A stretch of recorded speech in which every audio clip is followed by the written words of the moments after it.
across the rust-colored valleys of Mars, where dust devils spiral through canyons deeper than any on Earth, there exists a dream older than spaceflight itself.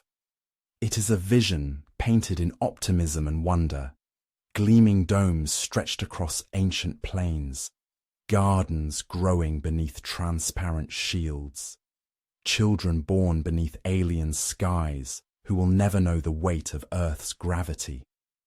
It is the dream of humanity as a multi-planetary species, a civilization that has finally broken free from the cradle of its birth. Tonight, we must ask a question that few are willing to speak aloud.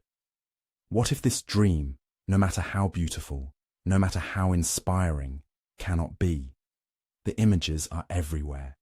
Rendered cities on Martian hillsides, rockets lined up like promises on launch pads, billionaires speaking with absolute certainty about timelines and populations, about making life multi-planetary within our lifetimes. Billions of dollars flow toward this vision. Entire careers are built upon it. And yet, beneath the optimism, beneath the CGI renderings and the confident predictions, there exists a foundation of scientific reality that we have been reluctant to examine fully. This is not a story about giving up on exploration. It is not about abandoning curiosity or surrendering to fear. This is about something far more important: honest assessment. Because if we are to truly understand our place in the cosmos, if we are to make wise decisions about where to invest our resources, our dreams, and our futures, we must be willing to look directly at what the science actually tells us. Not what we wish it would say, not what sounds inspiring in a keynote address, but what the physics, the biology, the mathematics reveal when we strip away hope and examine only evidence. Mars has captured human imagination for centuries.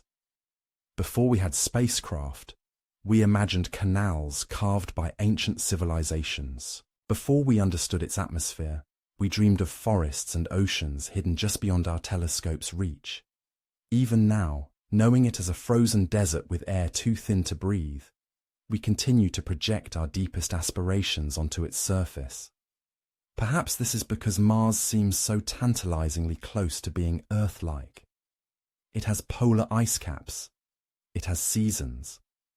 It once had liquid water flowing across its surface. In our solar system's family of worlds, Mars appears to be Earth's sibling. Different, yes, but recognizable, reachable, transformable. But appearance and reality diverge in ways both subtle and catastrophic. Tonight, we will journey through 9 fundamental barriers that stand between humanity and a permanent presence on Mars. Not challenges that can be overcome with better engineering or larger budgets. Not obstacles that future technology might eventually solve. These are barriers written into the physics of planetary formation, the chemistry of biological systems, the mathematics of survival itself. We will examine the radiation that bathes Mars's surface every moment of every day, invisible and unstoppable, slowly destroying cellular structures in ways that no amount of shielding can fully prevent. We will explore an atmosphere so thin it barely exists, creating challenges that make every breath, every step, every moment of life exponentially more complex than anything humanity has faced. We will confront the subtle poison of reduced gravity, not dramatic enough to kill quickly, but persistent enough to slowly unmake the human body over months and years. This journey will not be comfortable. It will challenge assumptions you may have held for years. It will question narratives presented as inevitable by some of the most visible figures in technology and space exploration. But discomfort, when it comes from truth, is not our enemy. It is a teacher. And what it teaches us about Mars may ultimately tell us something far more important about Earth, about the rarity of habitability, about the preciousness of the one world we know can support human life. If you are settling in for this exploration, perhaps late at night when the world grows quiet, or during a morning commute, or in those strange in-between hours when sleep feels distant, we would love to know. Where are you watching from right now? What time is it in your corner of the world? Leave a comment and join this global conversation about our species' future among the stars. Now, let us begin, not with dreams, but with radiation. The first and perhaps most unforgiving truth about the world we've chosen to call our next home.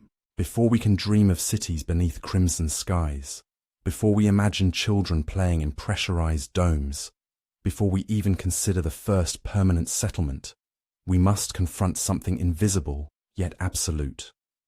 Mars is bathed in radiation that would quietly, relentlessly destroy us. This is not the danger of explosions or sudden catastrophe. This is the danger of time itself, measured in cellular damage that accumulates with every passing day, every breath taken beneath a sky that offers no protection. On Earth, we live beneath an invisible shield we rarely acknowledge. Our planet's magnetic field, generated by the churning molten iron in its core, extends thousands of miles into space, deflecting the solar wind and cosmic rays that would otherwise bombard our surface. This magnetosphere is not merely a feature of Earth. It is the reason complex life survived long enough to evolve. Without it, our atmosphere would have been stripped away eons ago, and the surface would be scoured by radiation levels incompatible with biology as we know it. Mars once had such a shield. Billions of years ago, when its core was still molten and dynamic, a magnetic field protected its surface. But as the smaller planet cooled, its core solidified, and the field collapsed. What remains today are only faint traces, localized magnetic anomalies scattered across the crust, ghosts of a planetary defense system that died long before humans existed. Now, Mars stands naked before the cosmos, exposed to radiation that arrives from two sources, the Sun and the galaxy beyond. The numbers are not merely concerning, they are staggering. Surface radiation on Mars averages around 700 times higher than what we experience on Earth. To put this in perspective, spending 1 year on the Martian surface exposes a human to approximately 250 millisieverts of radiation, equivalent to receiving roughly 10 full-body CT scans.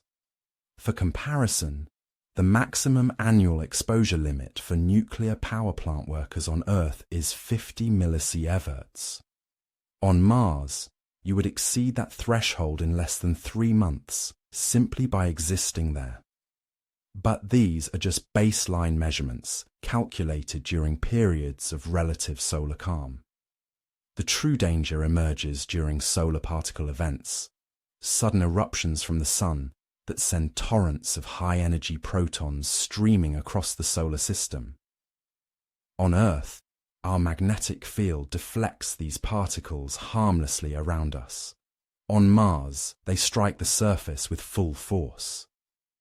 During a major solar event, radiation levels can spike to lethal doses within hours. A settler caught outside during such an event, even in a spacesuit, could receive exposure sufficient to cause acute radiation syndrome, the same condition that killed firefighters at Chernobyl within weeks of exposure. The biological consequences unfold at the cellular level, invisible but inexorable. High-energy particles tear through tissue, shattering the delicate double helix of DNA. Our cells possess remarkable repair mechanisms, evolved over billions of years to fix occasional damage. But Martian radiation does not inflict occasional damage.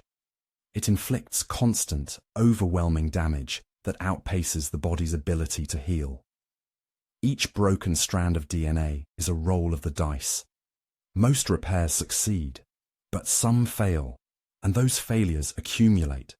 Cancer risk projections for long-term Mars settlers are sobering. Some studies suggest that after just 3 years on the surface, cancer mortality risk could increase by 5% or more, a figure that continues rising with every additional year of exposure. Yet cancer is merely the most familiar consequence. Radiation also accelerates cardiovascular disease, damages the central nervous system, and impairs cognitive function. Studies of astronauts who spent extended time in deep space reveal concerning patterns of vision problems, likely caused by radiation damage to ocular tissues.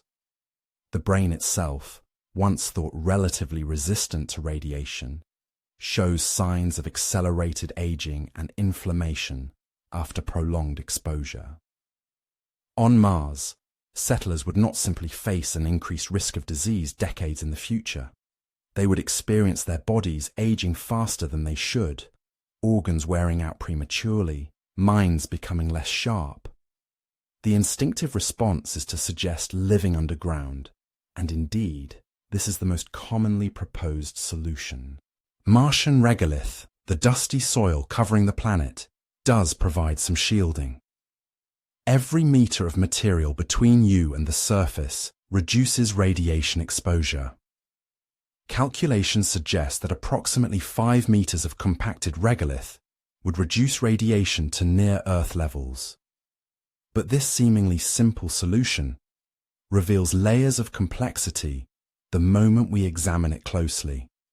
First, there is the sheer logistical challenge of construction.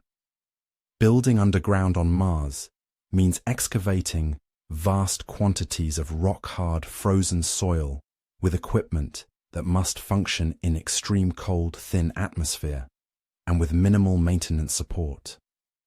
Every cubic meter removed must be moved somewhere, and every meter of tunnel or habitat must be reinforced against collapse.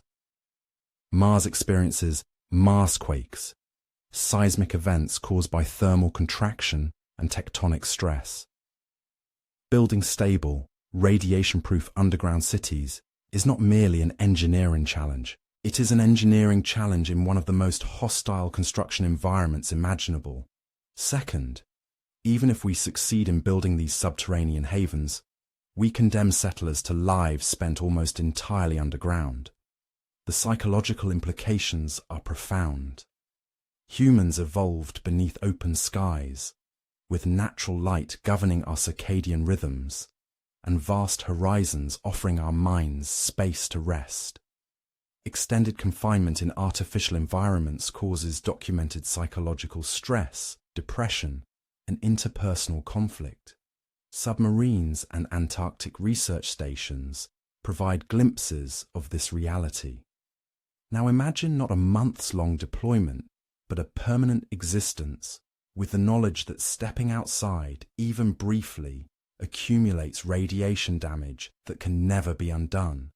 Third, underground living does not eliminate radiation entirely. Cosmic rays, particularly high-energy galactic cosmic radiation, can penetrate even thick shielding. The most energetic particles pass through meters of rock as if it barely exists.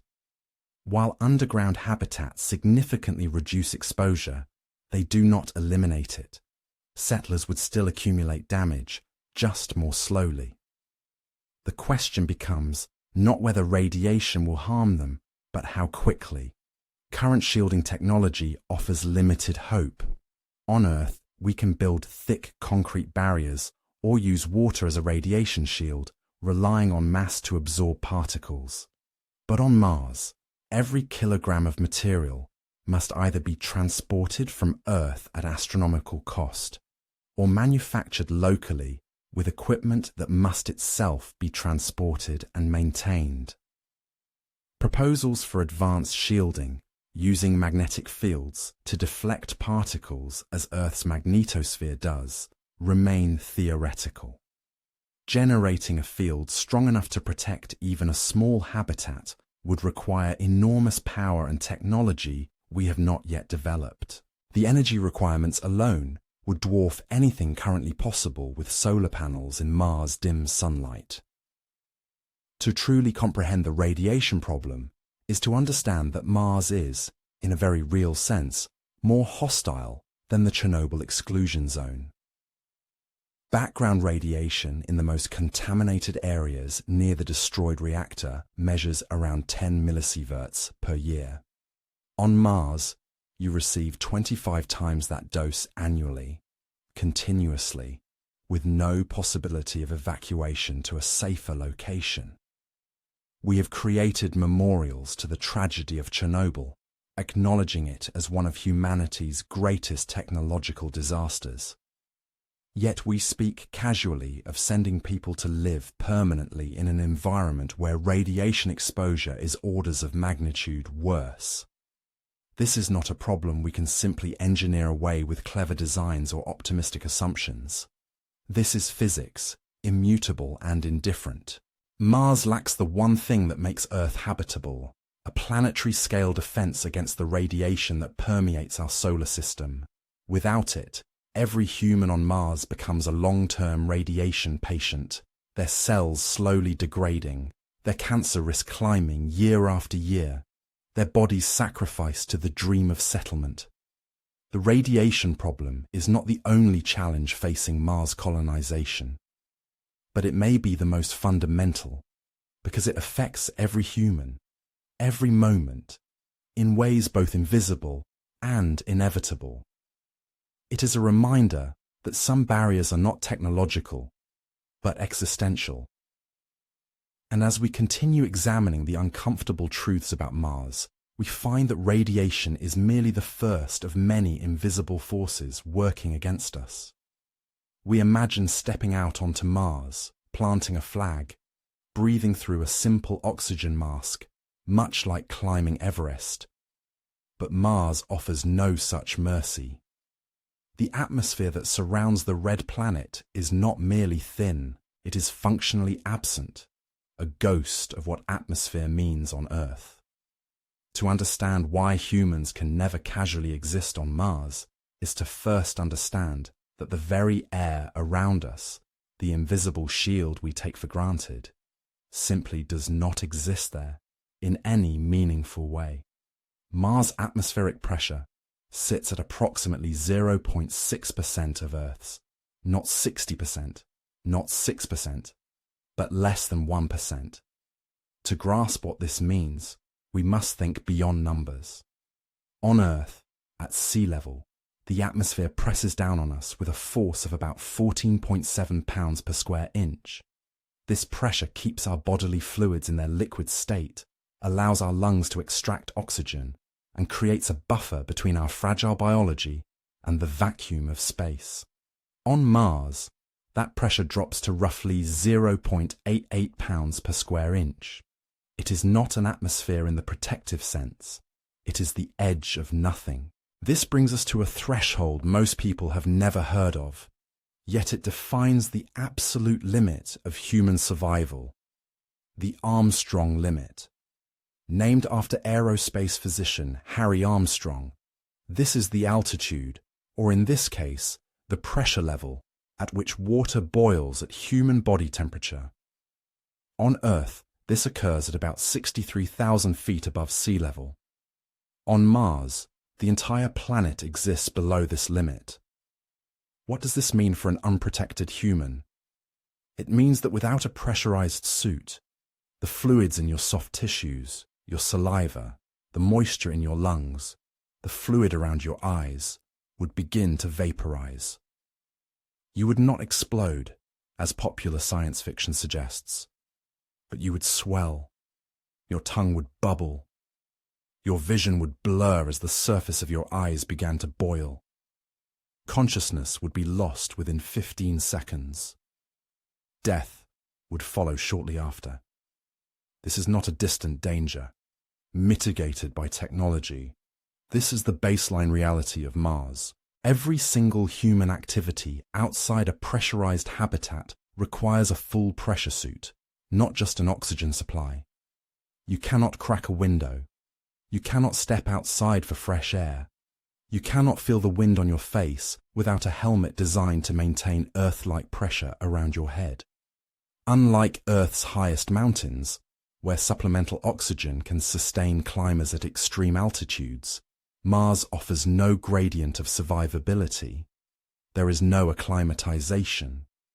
There is only total dependence on technology, every second of every day. The implications cascade outward. Pressurized habitats and suits are not conveniences. They are life support cocoons, and each one represents a single point of failure. A tear in a suit, a seal failure in a habitat airlock, a crack in a helmet visor. Any breach, no matter how small, becomes a race against decompression. Unlike a leak on a submarine, which floods slowly as water finds its way in, a pressure suit breach on Mars would see the air inside rush violently outward, attempting to equalize with the near vacuum beyond. Repair protocols would need to be instantaneous. Redundancy would need to be absolute. And yet, redundancy adds weight, complexity, and cost to every single component of a Mars mission. But the thin atmosphere presents dangers beyond pressure alone. Mars's atmosphere is 95% carbon dioxide, with trace amounts of nitrogen and argon. There is no oxygen to breathe, no nitrogen buffer to dilute reactive gases. The air itself, such as it is, would be toxic even if pressure were somehow not an issue. And within this toxic haze floats something far more insidious: Martian dust. The dust of Mars is not like Earth's dust. It is not benign. It is not merely an inconvenience. Martian soil contains perchlorates, highly reactive chemical compounds that are toxic to humans. Studies of Martian soil samples analyzed by rovers have revealed perchlorate concentrations as high as 0.5% by weight. On Earth, perchlorates are used in rocket fuel, fireworks, and explosives. They disrupt thyroid function, interfere with iodine uptake, and can cause severe neurological damage with prolonged exposure. On Mars, they are everywhere, embedded in the fine dust that covers the surface and swirls through the thin atmosphere. This dust is finer than talcum powder, electrostatically charged, and clingy. It would coat every surface, infiltrate every seal, and adhere to every suit. Astronauts returning from EVAs, extravehicular activities, would carry this dust back into habitats despite decontamination protocols. The Apollo astronauts reported similar problems with lunar dust, which irritated their eyes and lungs even after brief exposure. Martian dust, however, is chemically reactive in ways lunar dust is not. Breathing it, even in small quantities, could cause chronic respiratory damage. Prolonged skin contact could lead to chemical burns or systemic poisoning. There is no stepping outside casually, no brushing off dust and moving on. Every exposure is a contamination event. Some researchers have proposed elaborate airlocks with multi-stage decontamination, magnetic fields to remove charged particles, chemical baths to neutralize perchlorates. But these are not simple engineering problems. They are biological minefields that require perfect execution indefinitely. And perfection, as history teaches us, is not a reliable long-term strategy. Then there are the dust storms. Mars is famous for them. Some are localized, lasting only days. Others encircle the entire planet, blocking out the sun for weeks or even months. In 2018, a global dust storm enveloped Mars, and NASA lost contact with the Opportunity rover, which relied on solar panels for power. The storm lasted for months. The rover never woke up. For a human colony dependent on solar energy, such storms would be catastrophic. Backup power systems would need to sustain entire habitats, life support, heating, and food production systems through prolonged darkness. The energy reserves required would be staggering. the risk of failure existential. To understand the scale of what we are describing, consider Earth's harshest environments. The highest permanent human settlement is La Rinconada, Peru, located at about 16,700 feet above sea level. At this altitude, atmospheric pressure is roughly 50% of sea level. People live there, but they suffer. Cognitive function declines. Infant mortality is high. The human body is in a constant state of stress. Now imagine reducing that pressure to 0.6%, removing all oxygen, adding toxic dust, and eliminating any possibility of evacuation. There is no comparison. Mars is not an extreme environment in the sense that Antarctica or Everest are extreme. It is, for all practical biological purposes, a void with a surface.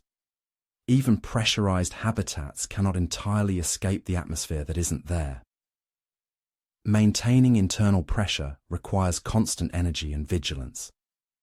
Every habitat would need to be airtight, yet also functional, with airlocks, windows, and life support systems that recycle air and water.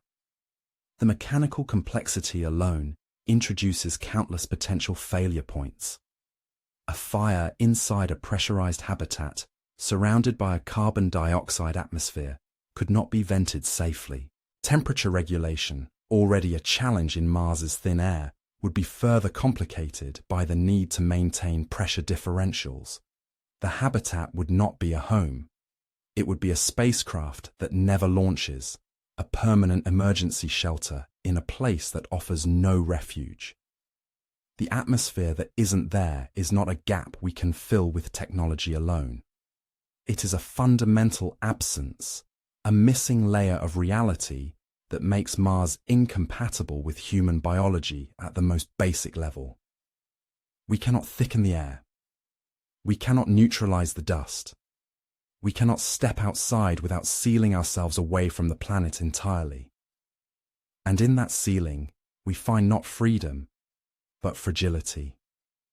The dream of walking on Mars, of living beneath its rusty skies, is a dream that requires us to bring our entire world with us, packaged in metal and glass, pressurized and filtered, constantly monitored and endlessly maintained. The thin veil of gas that clings to Mars is not an atmosphere. It is a reminder that some worlds were never meant for us. We stand on Mars, and the first sensation is not what we expected. We feel lighter, unburdened, almost graceful. With each step, we rise a little higher, linger a little longer in the air. Mars pulls at us with only 38% of Earth's gravitational force. In the early days, this feels like liberation. We can carry heavier loads with ease. We can leap distances that would be impossible back home. Our bodies seem to celebrate this newfound freedom, unaware that gravity is not merely a force that holds us down. It is the invisible sculptor that has shaped every cell, every bone, every fluid system within us over millions of years of evolution. And now, in its absence, that sculpture begins to quietly, irreversibly collapse. The human body is exquisitely calibrated to Earth's gravity.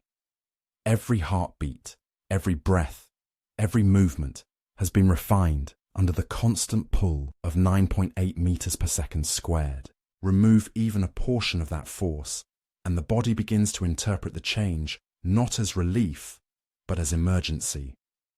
On Mars, where gravity is barely more than a third of what our ancestors evolved under, this emergency becomes chronic. The body begins to dismantle itself piece by piece, adapting to conditions that were never part of its evolutionary blueprint. Bone is not static. It is living tissue, constantly breaking down and rebuilding in response to mechanical stress. On Earth, simply standing upright sends signals through our skeletal system. triggering cells called osteoblasts to strengthen bone density. Walking, running, carrying weight. These everyday activities maintain the architecture that keeps us upright and functional. But on Mars, that constant mechanical stress diminishes dramatically. The signals fade.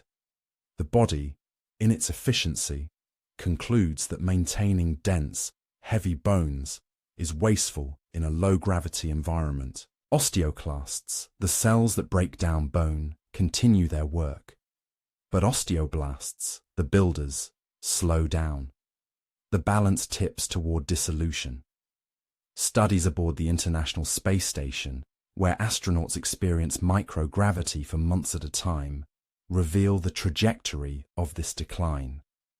Bone density decreases at a rate of roughly 1 to 2% per month in weightlessness. While Mars offers some gravitational resistance, research suggests that 38% may not be enough to prevent significant bone loss. Within a year on Mars, a human could lose 12% or more of their bone mass, concentrated primarily in weight-bearing structures: the hips, the spine, the femur. After 2 years, the loss could approach 20 to 25%. At a certain threshold, estimated to be around 30 to 40% bone density loss, the damage becomes irreversible. The skeletal structure weakens to the point where returning to Earth's full gravity would result in fractures from simply standing, walking, or enduring the G-forces of landing. This is not a problem that can be exercised away. Astronauts on the ISS spend hours each day on resistance machines, attempting to simulate the mechanical loading that Earth provides naturally. Yet even with rigorous daily workouts, bone loss continues. On Mars, the paradox deepens. Exercise in 38% gravity provides only 38% of the skeletal stress. Running on a Martian treadmill does not replicate the impact forces that stimulate bone growth on Earth. Lifting weights becomes easier, but the mechanical signaling to the bones remains muted. The body is not fooled. It knows it is not home. While bones slowly weaken, the cardiovascular system begins its own transformation. On Earth, the heart works constantly against gravity to pump blood upward from the legs to the brain. Blood pressure, vessel tone, and heart muscle strength are all calibrated to this upward battle. On Mars, that battle diminishes. The heart no longer needs to work as hard. Blood moves more freely through the body, pooling less in the lower extremities. In the short term, this may seem beneficial, but over months and years, the cardiovascular system atrophies like any underused muscle. The heart becomes smaller, weaker. Blood vessels lose their elasticity. The body's ability to regulate blood pressure deteriorates. Astronauts returning to Earth after extended stays in space often experience orthostatic intolerance, a condition where standing upright causes dizziness, fainting, and rapid heart rate as the cardiovascular system struggles to readjust to full gravity. Some require weeks or months to regain normal function. For colonists on Mars, returning to Earth could mean their hearts and blood vessels are no longer capable of sustaining them in their home gravity. The transition might not be uncomfortable. It might be fatal. Muscles, too, fade in Mars's gentle embrace. Without the constant resistance of full gravity, muscle fibers atrophy at alarming rates. Studies show that astronauts in microgravity can lose up to 20% of muscle mass within just weeks, despite intensive exercise regimens. On Mars, the loss would be slower but relentless. The muscles of the legs, back, and core, those designed to counteract Earth's pull, would gradually waste away. Walking would remain possible, but the muscle architecture necessary for Earth would erode year by year.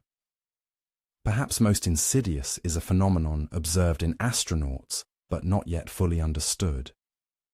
Spaceflight-associated neuroocular syndrome, or SANS.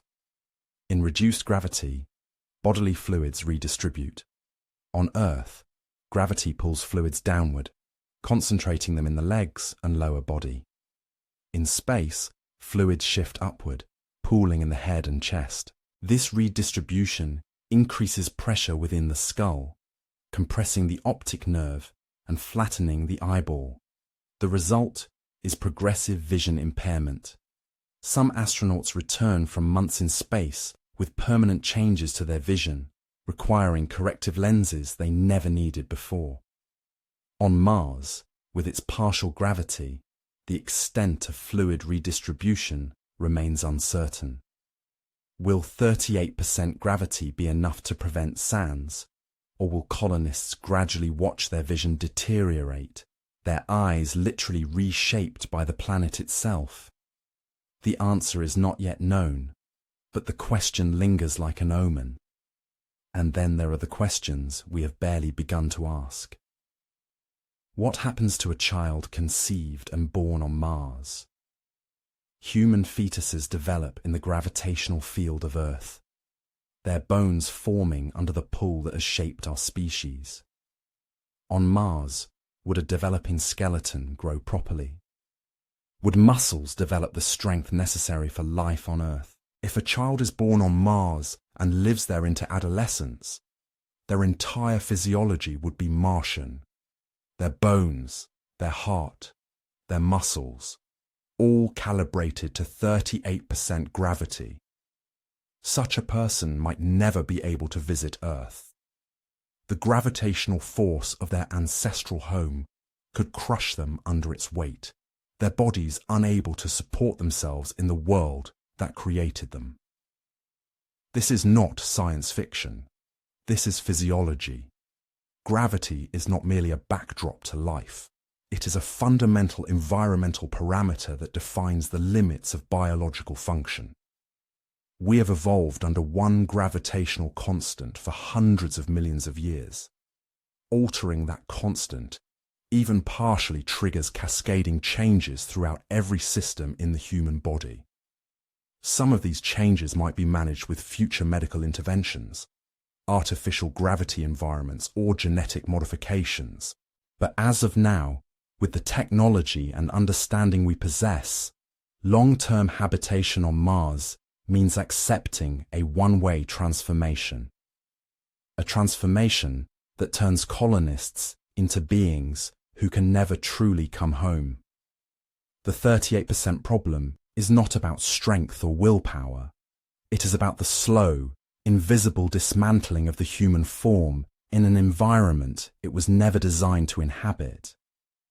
Each day on Mars would be a negotiation with biology itself, a gamble that the body's decline can be slowed enough to matter, even as it becomes irreversible.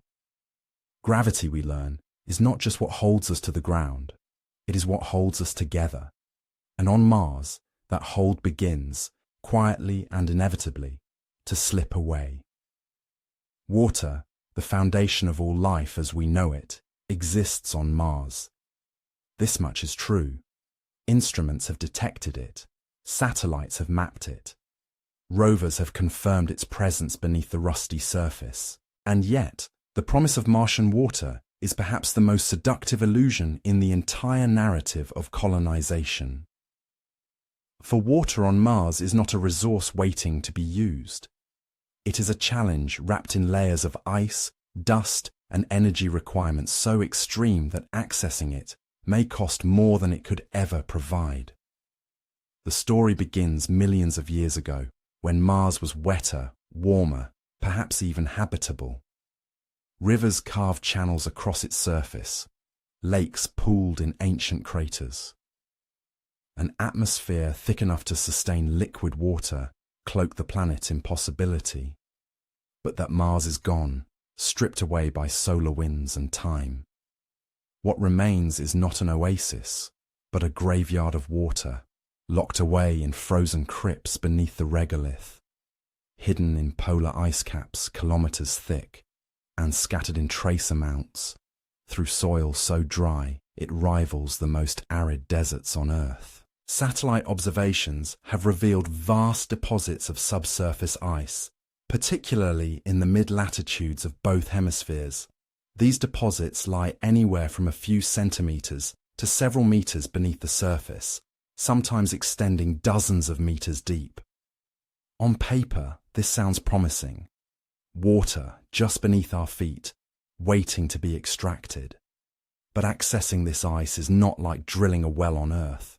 Mars offers no liquid aquifers, no groundwater springs, no flowing rivers to tap. Every molecule of water must be extracted from solid ice mixed with soil, a process that transforms a simple necessity into an engineering ordeal.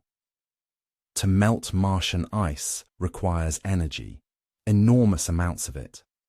On Earth, we take for granted the energy infrastructure that powers our lives. Power grids spanning continents, fuel supplies delivered continuously, renewable sources operating at scale. Mars has none of this. Every joule of energy must be generated locally, likely through solar panels operating at diminished efficiency due to Mars' distance from the Sun, which receives only 43% of the solar energy that Earth does. Dust storms, which can engulf the entire planet for months, further reduce solar output, sometimes to nothing at all. Nuclear power offers an alternative, but transporting fission reactors across interplanetary space, maintaining them in a hostile environment, and managing their waste on a planet without ecosystems to absorb contamination presents challenges that multiply with every consideration.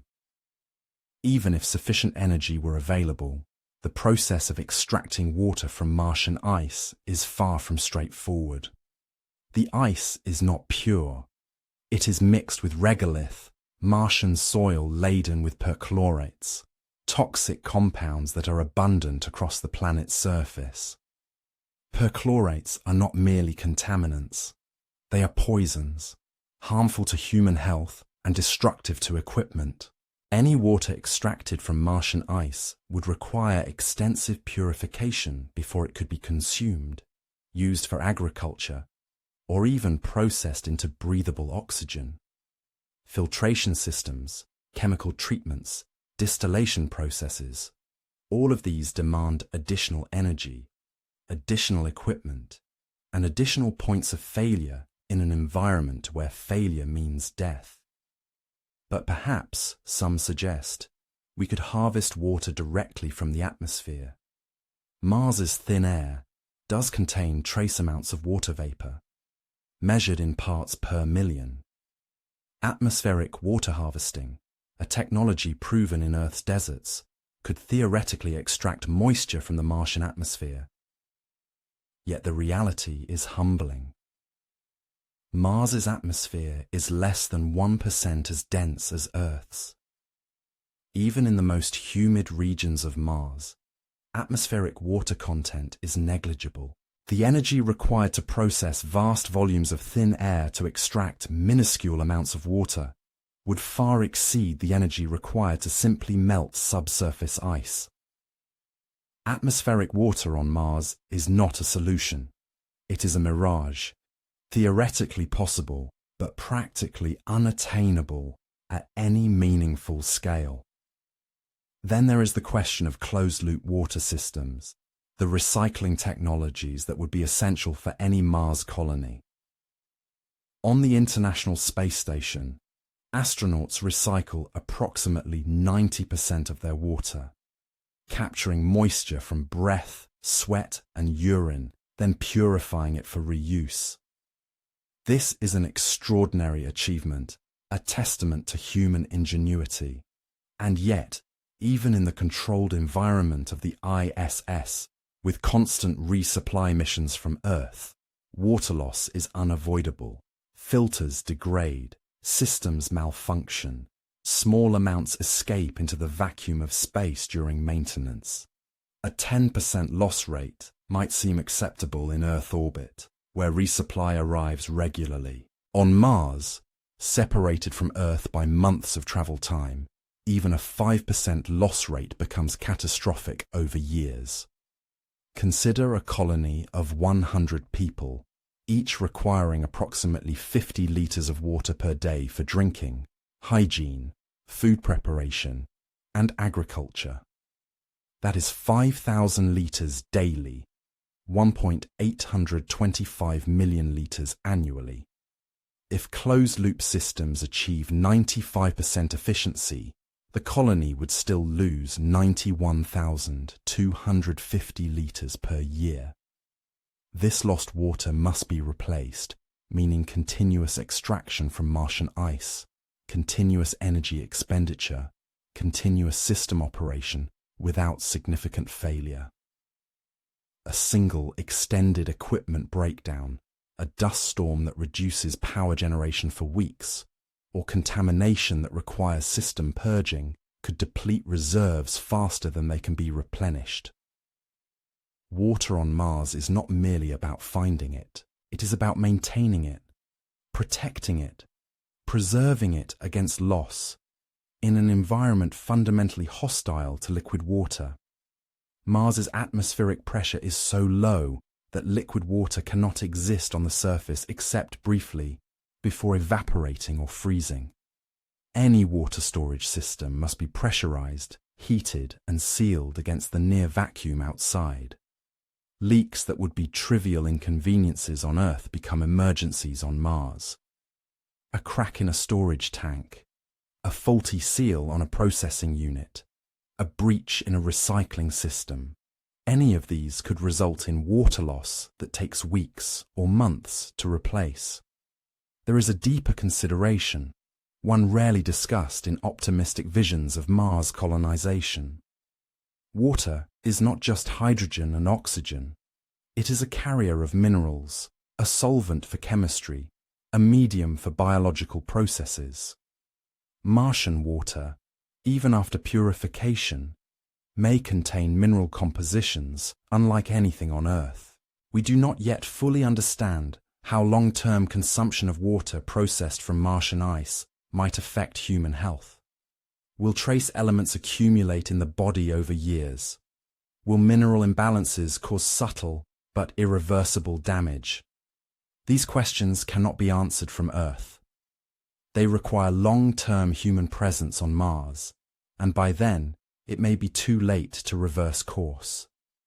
The water crisis on Mars is not a problem of scarcity in absolute terms. Mars holds water, perhaps enough to sustain a colony if accessed perfectly. But perfection is not attainable. Engineering is imperfect.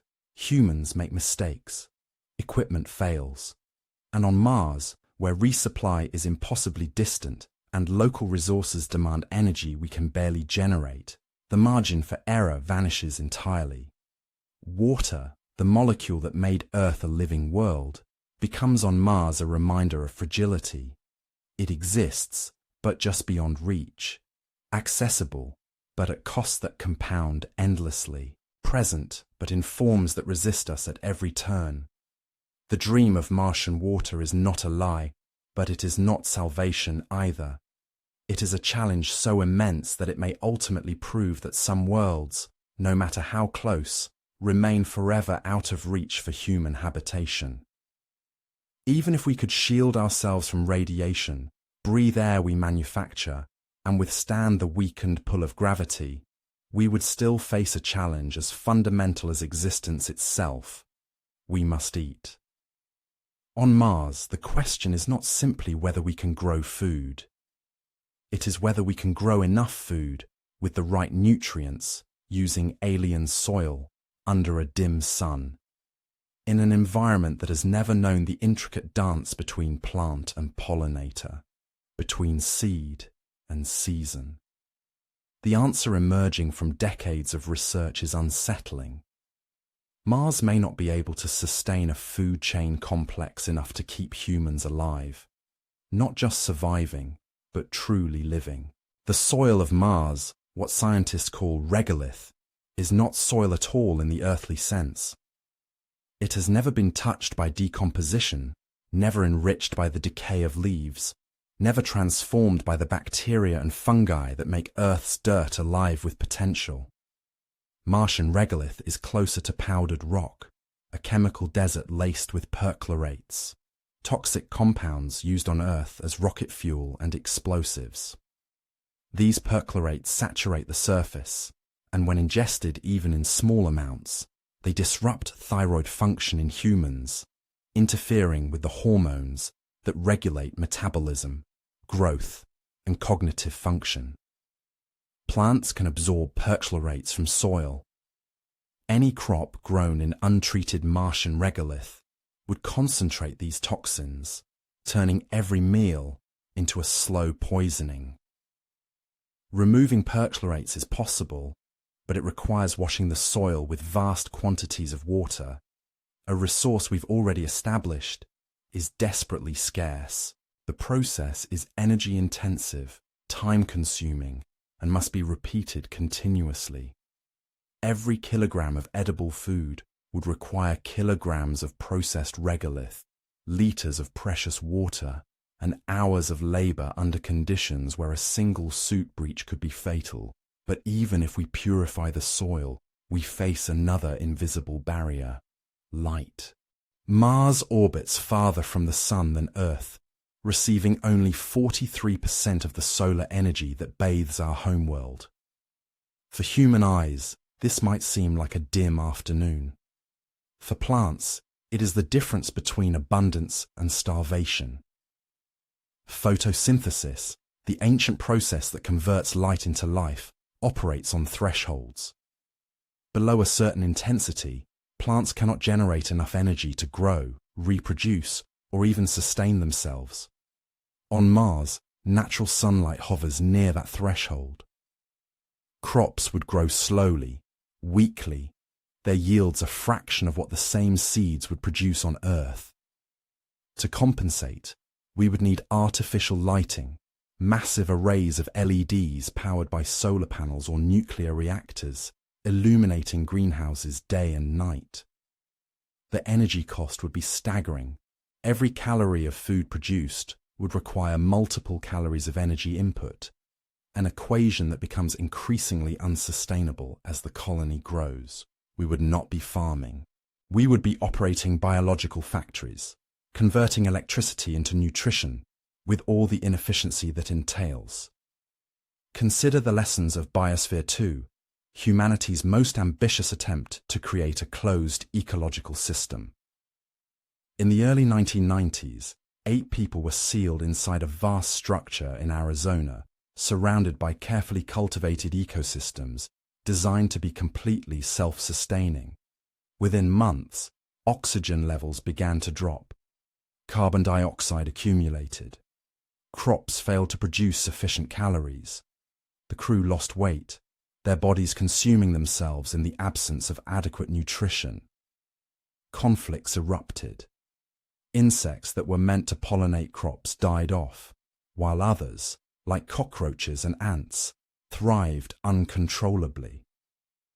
Despite being on Earth, with Earth's atmosphere just beyond the glass, with Earth's full sunlight streaming through transparent panels, the system collapsed.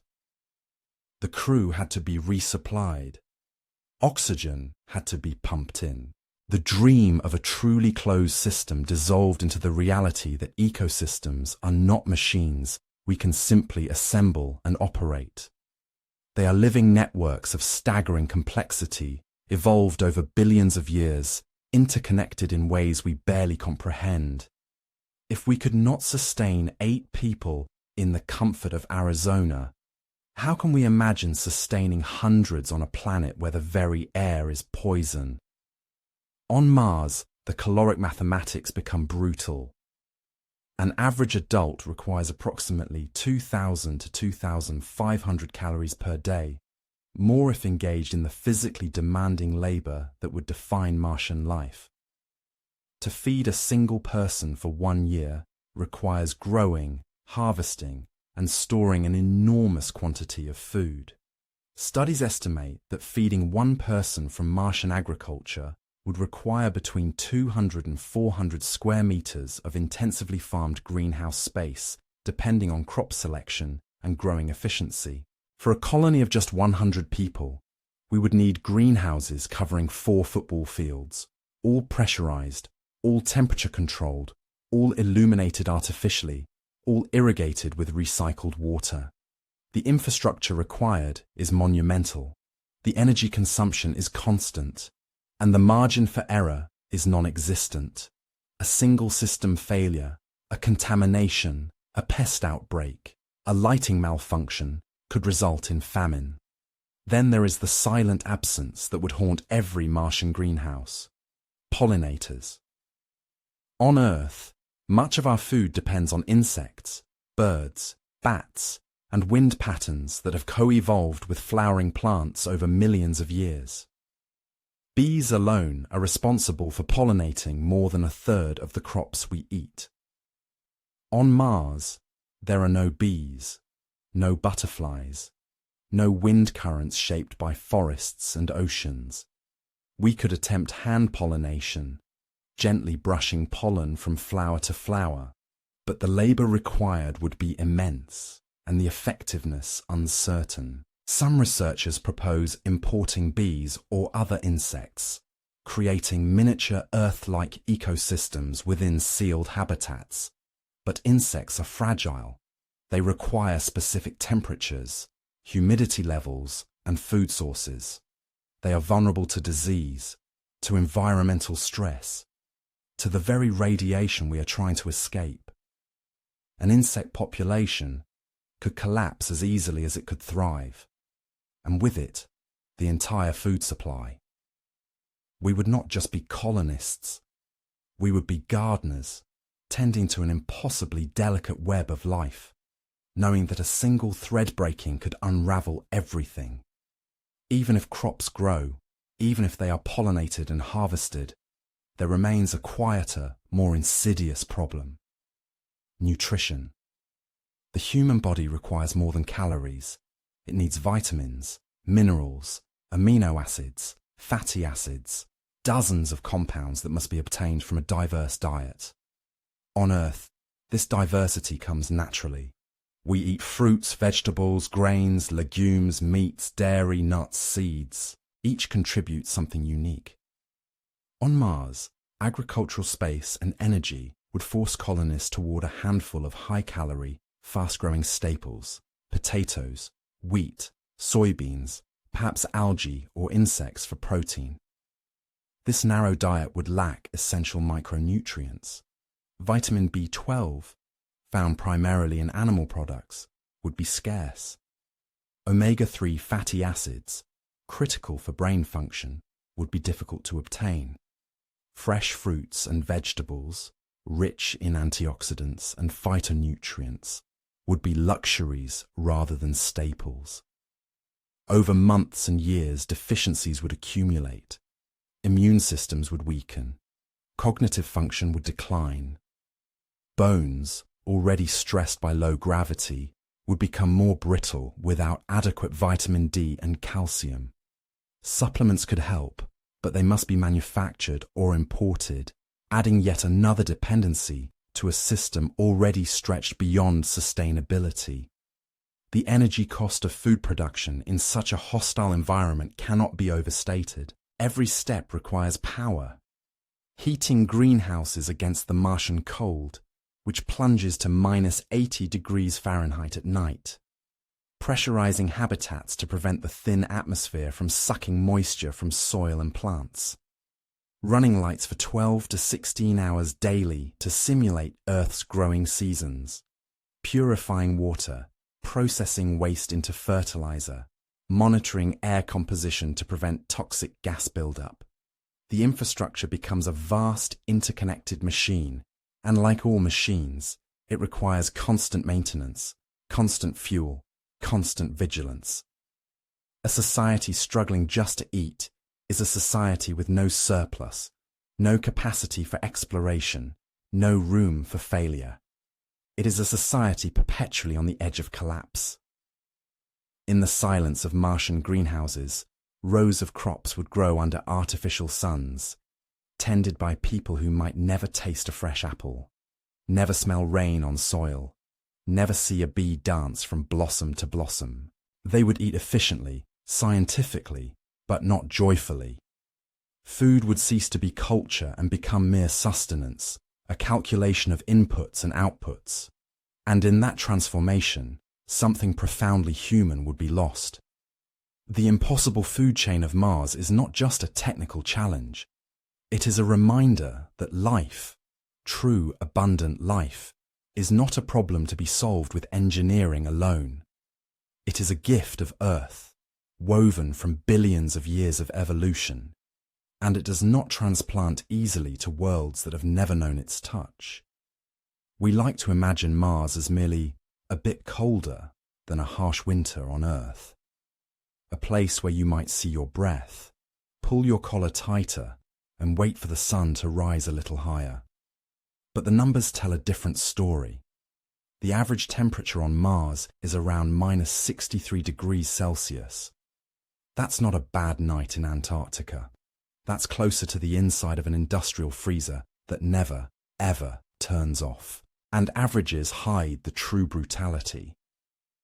On the coldest nights near the poles, temperatures can plunge to -140 degrees Celsius. So cold that carbon dioxide, the main ingredient of the Martian atmosphere, literally freezes out of the air and falls as dry ice frost. On the warmest afternoons, near the equator in summer, the thermometer might briefly brush up against 20 degrees Celsius. Room temperature, almost comfortable. This is where the illusion begins. On Earth, a day that reaches 20 degrees feels mild, because the air around you holds heat like a blanket. Even after the sun dips behind a building, the warmth lingers. Concrete, soil, and water release their stored heat slowly into an atmosphere thick enough to share it.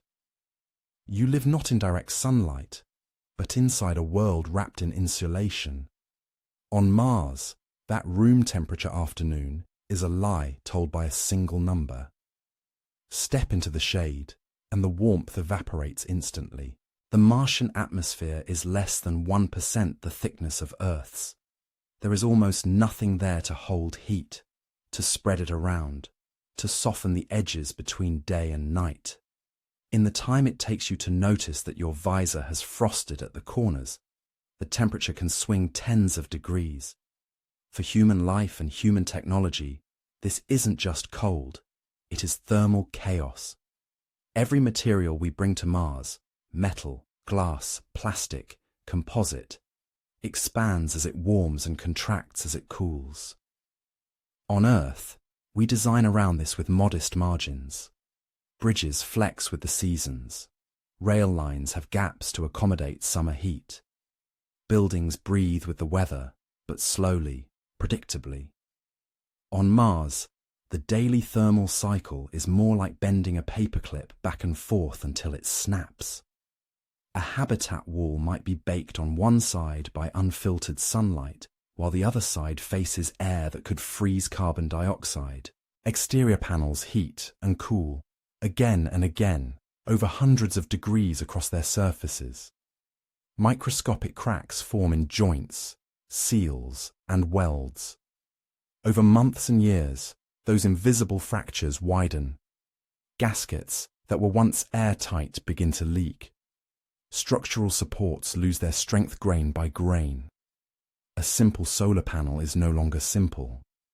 The glass or transparent cover expands under the pale but piercing sunlight, while the support frame contracts in the shade. Bolts twist, adhesives fatigue, solder joints on circuit boards tug against themselves.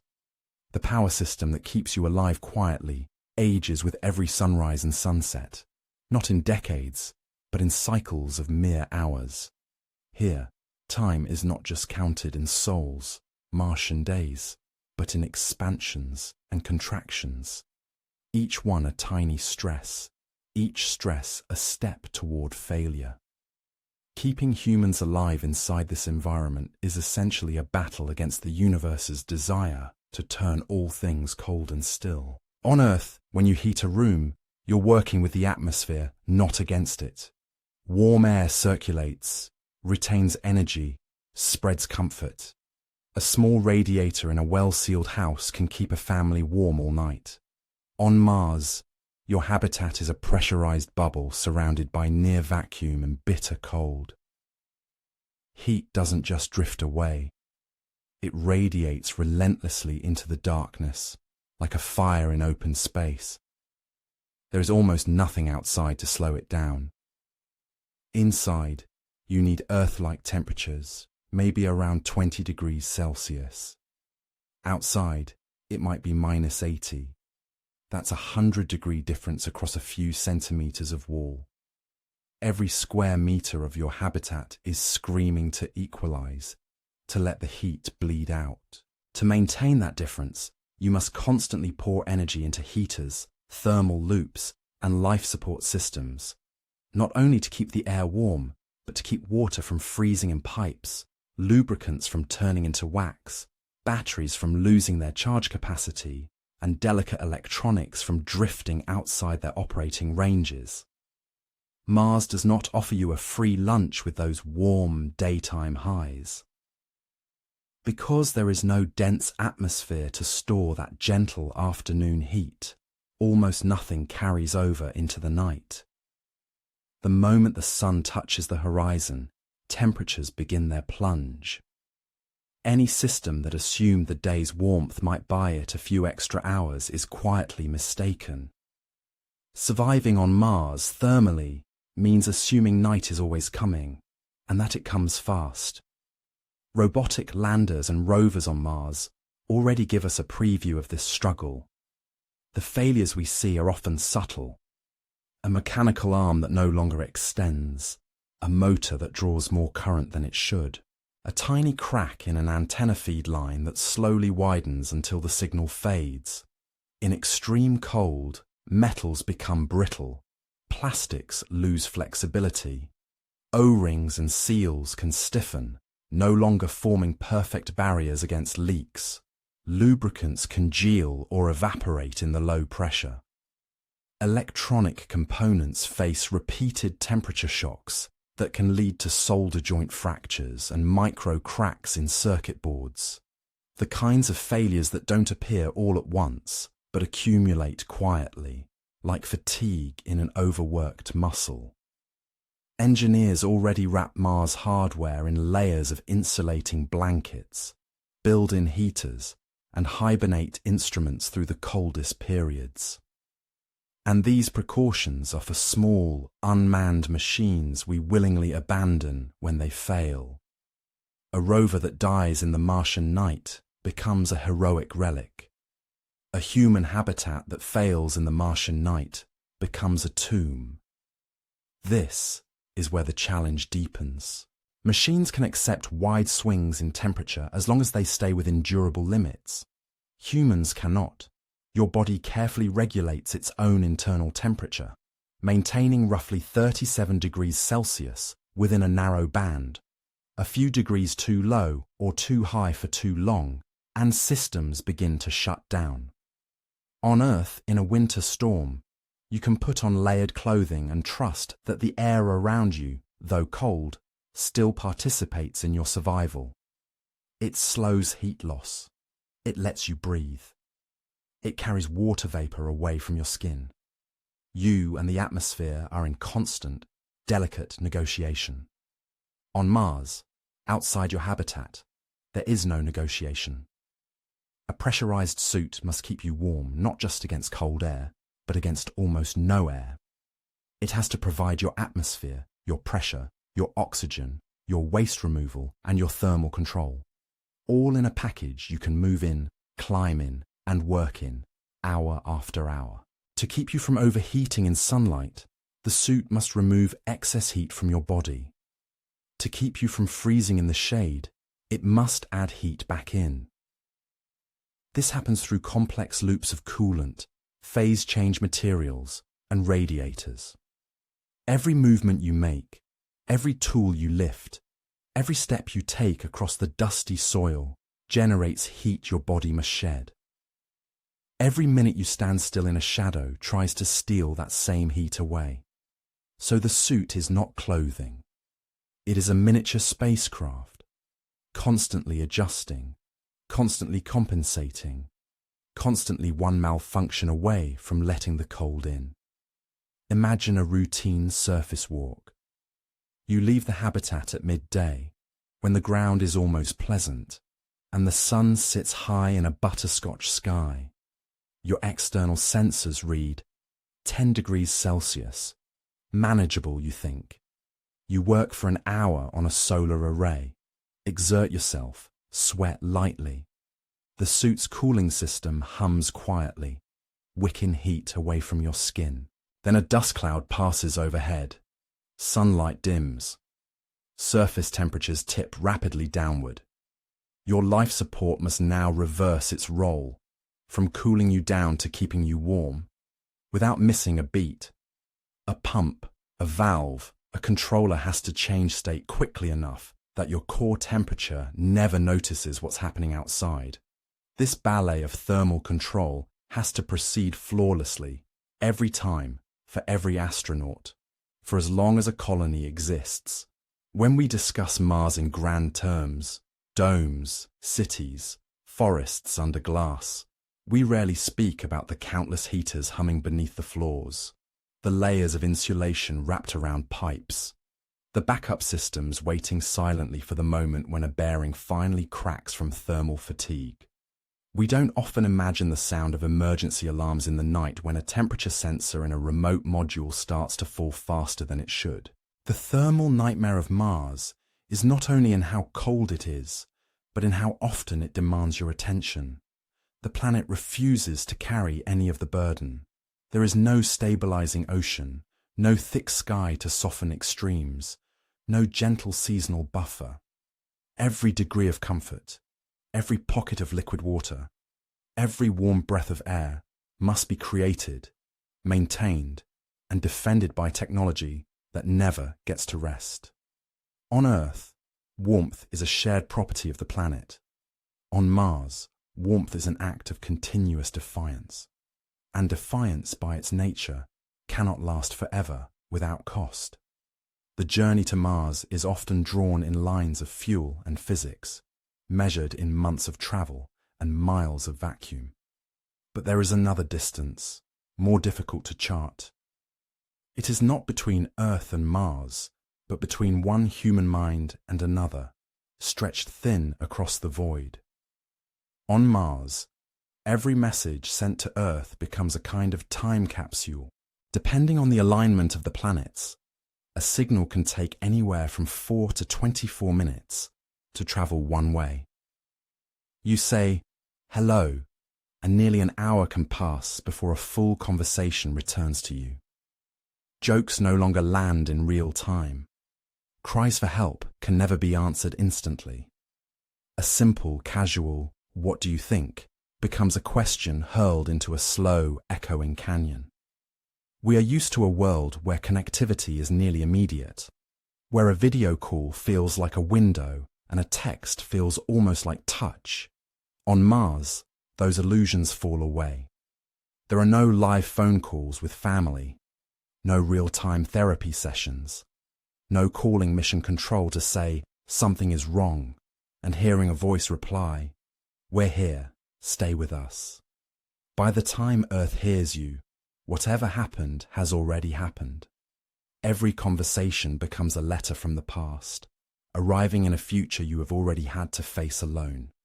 This delay is not just an inconvenience. It quietly rewrites what it means to be supported. On Mars, you are never truly in sync with anyone who is not standing beside you. Emotional crises, disagreements, celebrations, all of them unfold on two different clocks, one on Mars, one on Earth. Over time, that gap is not just temporal, it becomes psychological. We already have hints of what this does to the mind, even without Mars. On Earth, when we place people in isolated, confined environments, submarines, polar stations, simulated Mars habitats. The results are often deeply unsettling.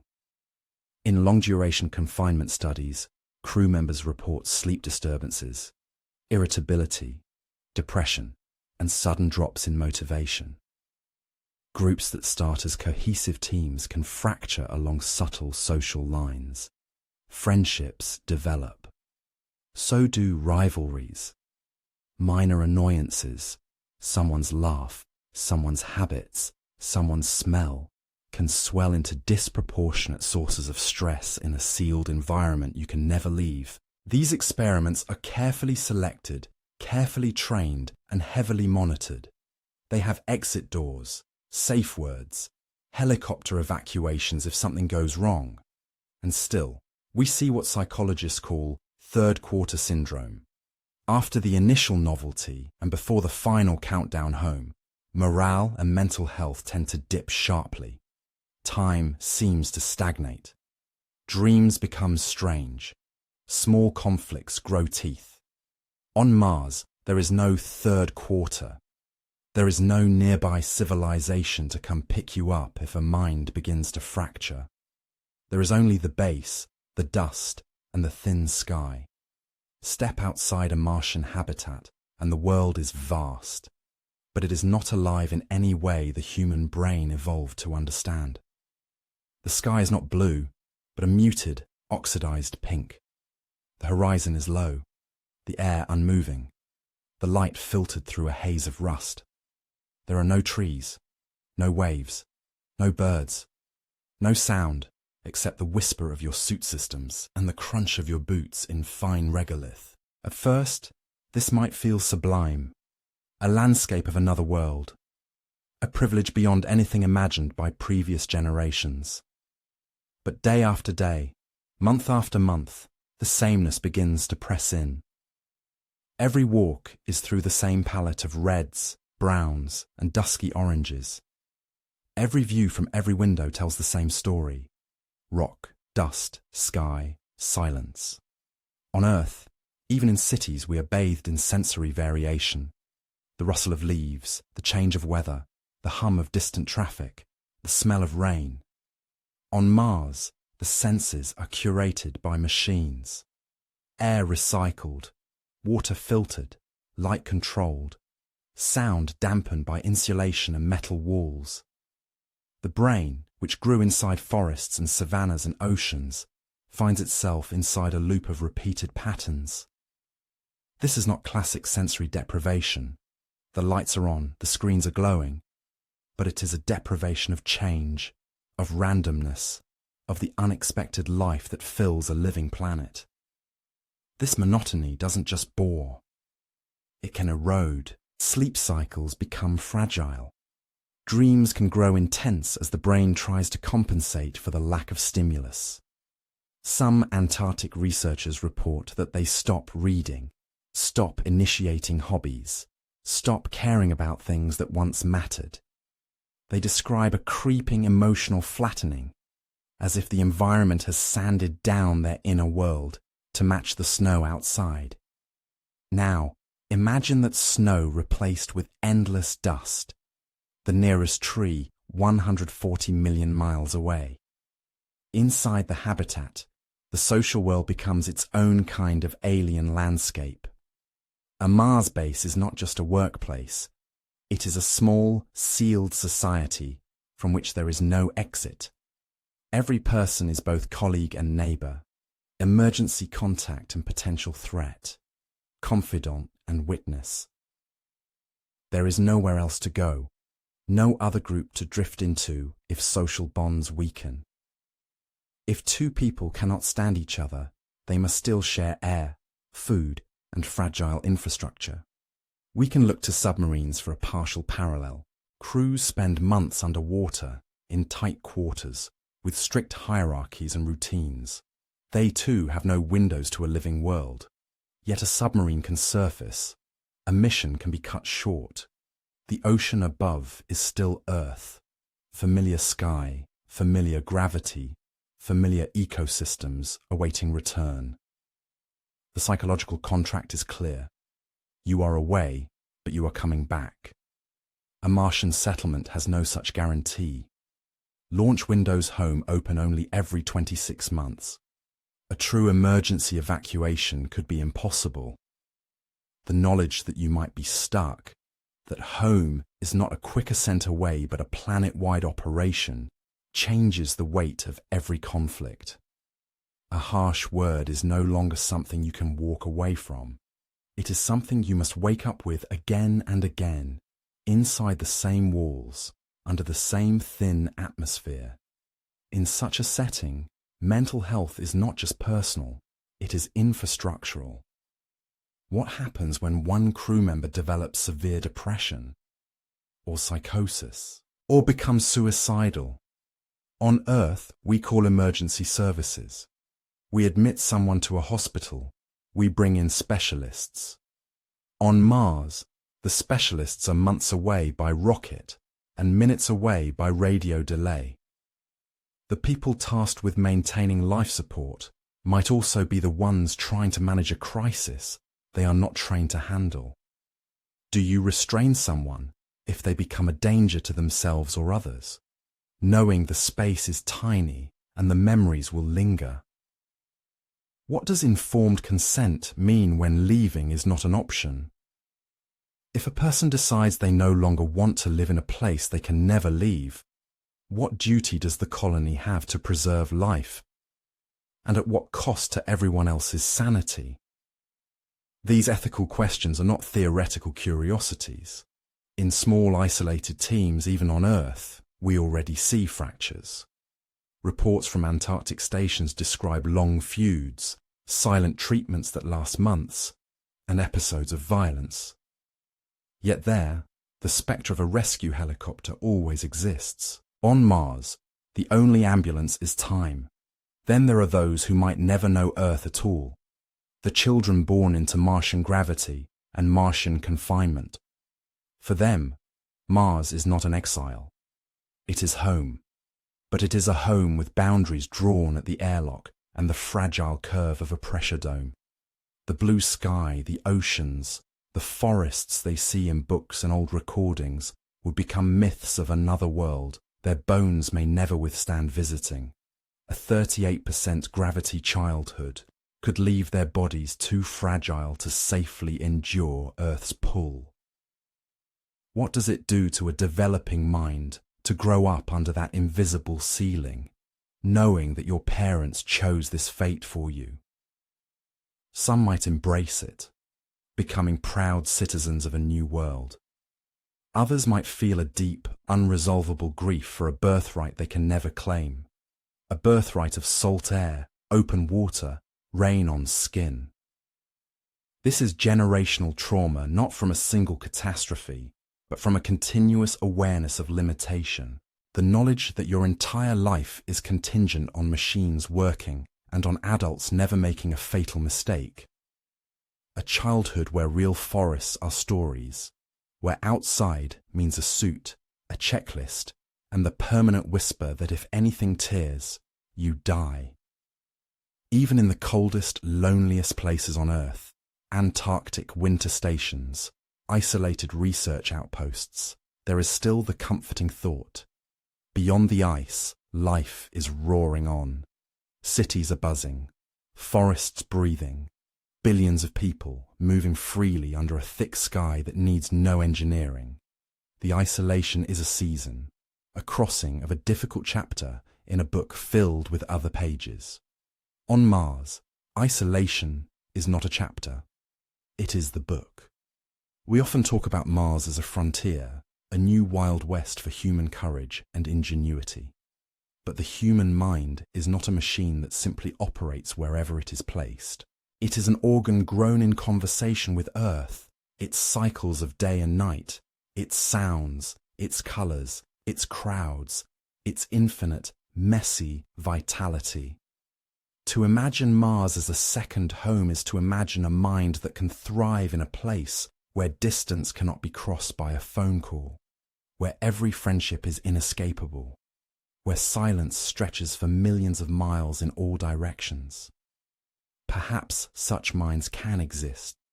Perhaps new cultures, New psychologies, new forms of resilience could emerge under a dimmer sun. But before we promise easy colonies in the red dust, we must look into this quieter, deeper obstacle. Not the radiation, not the cold, not the thin air, but the abyss that opens when a human consciousness, shaped by Earth, is asked to build a life in a place where alone takes on a meaning we have never truly known. We like to imagine that the obstacle to Mars is courage, or vision, or the right speech delivered beneath a fluttering flag. But somewhere beneath the poetry and the promises lies something colder, quieter, and far more unforgiving than Martian night. The ledger. In space, every dream eventually has to pass through arithmetic. And arithmetic is merciless. When planners and economists run the numbers for a real, functioning human presence on Mars, not a flag and a footprint, but a small town of fragile bodies that must eat, breathe, drink, and stay sane, the figures swell into something almost mythic. Depending on the assumptions, current estimates range from roughly $100 billion to $1 trillion per person to place a human on Mars and keep them alive for any meaningful stretch of time. Not the cost of a mission, the cost of a human. Imagine an astronaut, suited and standing on red dust. In the reflection of their visor is a price tag that could fund entire national healthcare systems, eradicate diseases, or transform the infrastructure of multiple countries. This is not moral judgment, it is balance sheet reality. Why is the number so large? Because sending humans to Mars is not like sending a rover. A rover does not need air pressure, or fresh water, or fresh food, or psychological support when another dust storm blots out the sky for the third month in a row. A rover can be powered by a square of solar panels and curiosity. A human is powered by an entire ecosystem. Every breath taken on Mars is the end result of a chain of machinery, logistics, and redundancy. Oxygen generators, CO2 scrubbers, filters, backup filters, spare parts for the backup filters. Each link in that chain must be launched, accelerated out of Earth's gravity well, and precisely delivered to a world that is, on average, over 200 million kilometers away. The cost of that delivery is measured not just in dollars, but in rockets, fuel, and time. Consider resupply. To keep a small crew alive in low Earth orbit on the International Space Station, we already conduct regular cargo missions. Even there, a mere 400 kilometers above Earth, each kilogram of delivered mass can cost tens of thousands of dollars when all expenses are accounted for. And if something breaks, another supply craft can arrive in weeks. Mars is not weeks away. A one-way journey takes roughly 6 to 9 months with current propulsion. A round trip is measured not only in years, but in celestial timing. Launch windows to Mars open only every 26 months. Miss your window, and Mars does not wait. It continues along its orbit, indifferent to budgets and bravado. To sustain even a tiny outpost of a few dozen people, you would need a steady river of cargo ships timed with planetary alignments. Food, medical supplies, replacement electronics, radiation-hardened components, construction materials, new habitat modules, spare life support systems, and hundreds of items we will not think of until the first thing unexpectedly fails. These resupply missions would not be occasional events. They would be a schedule written into the biology of every colonist. Every calorie they eat, every antibiotic they take, every new bolt that replaces a corroded one would be tied to a launch that occurred years earlier on a different world. If those launches stop for economic, political, or technical reasons, life on Mars does not gradually become harder. It simply stops. To sustain this continuous lifeline, would require an enduring commitment from civilizations on Earth, and civilizations do not always behave as planned. Empires rise and fall, economies swing, priorities shift. But Martian biology, once it depends on external shipments, would not be able to adapt on the same timescale. Proponents often answer this by invoking self-sufficiency, grow food on Mars, mine Martian regolith, live off the land. It is an appealing idea, but here again, numbers quietly intervene. On Earth, our most remote, hostile outposts still cling to invisible threads of resupply. Antarctic research stations sit on a continent of rock, ice, and absolute cold, and yet the people there are not sustained by Antarctica. They are sustained by cargo planes, ships, and a planet full of farms, factories, and hospitals thousands of kilometers away. Antarctica is less deadly than Mars in almost every way. It has a thick atmosphere, gravity that matches our bodies perfectly, a magnetosphere overhead, an open sky where the sun can warm exposed skin. Temperatures there can be survivable with clothing alone. And still, every human who winters in Antarctica relies on a fragile, expensive logistics chain looping back over oceans and continents. Oil platforms in storm-swept seas, submarines beneath crushing pressures, mountaintop observatories. Each of these outposts exists because the price of maintaining them is justified by some tangible return. Energy, data, strategic advantage. The harshness of the environment is weighed against the value brought home. Mars offers no such return, at least not with any technology we possess today. There is no resource on Mars that is both unique and valuable enough to offset the staggering cost of extracting it and returning it across interplanetary distances.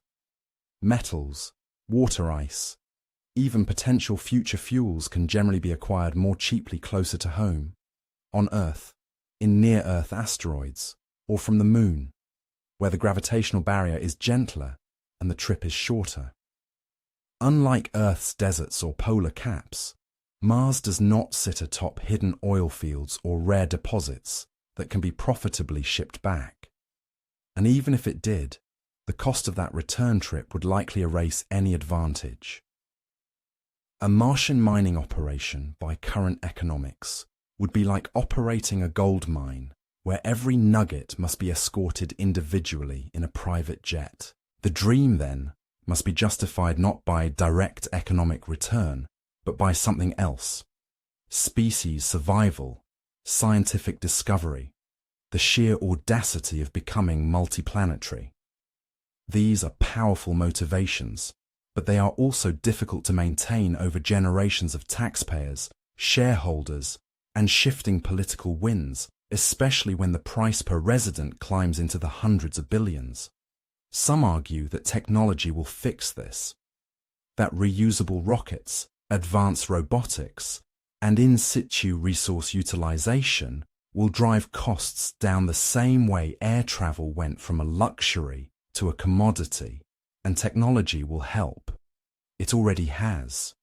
Launch costs have fallen dramatically in recent years. Materials are lighter, systems more efficient, but technology does not repeal gravity. Every kilogram must still be lifted out of Earth's deep gravity well, accelerated across space, and safely landed into Mars' thin atmosphere. Fuel must still be burned. Rockets must still be built. The physics remain unchanged. Efficiency improvements can nibble at the edges, perhaps turning trillion-dollar problems into $100 billion problems. But they cannot turn Mars into something it is not, an economically natural place for human bodies. There is also the technological gap between what we imagine and what we possess. To make Mars even marginally self-sustaining, we would need closed-loop life support systems that can operate for decades with minimal maintenance and almost no resupply. Industrial-scale greenhouses that can produce diverse, nutrient-complete crops in reduced gravity, under artificial lighting, shielded from radiation, using recycled water and nutrients. Autonomous mining and manufacturing capable of producing spare parts, electronics, and building materials from local regolith with minimal human maintenance. Reliable, high-capacity propulsion systems that can move vast quantities of cargo between planets at a fraction of today's energy costs. Pieces of these technologies exist in early forms. None exist as robust, field-proven, integrated systems operating far from Earth's repair shops. And even if they did, the first generations would themselves be staggeringly expensive. No matter how advanced our technologies become, some constraints are written into the structure of the solar system itself.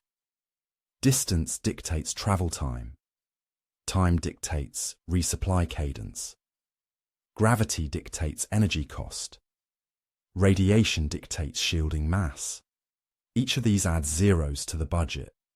On Earth, when a project becomes too expensive, we can scale it back. Build a smaller bridge, lay fewer tracks, expand later. On Mars, scaling back means risking the lives of people whose survival is tied to a full, functioning, redundant system. A partially funded life support system is not a cheaper version. It is a failure mode. And so, the planet itself, indifferent and silent, waits. Not for inspiration, but for an accounting that balances, for a civilization willing to commit not only the money to go, but the money to stay, indefinitely, with no clear path to economic return.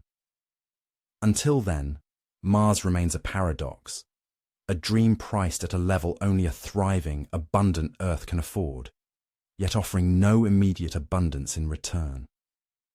A colony would be less a frontier settlement and more a cathedral, built at enormous expense, maintained as a symbol, and justified by values that cannot be easily written into a spreadsheet.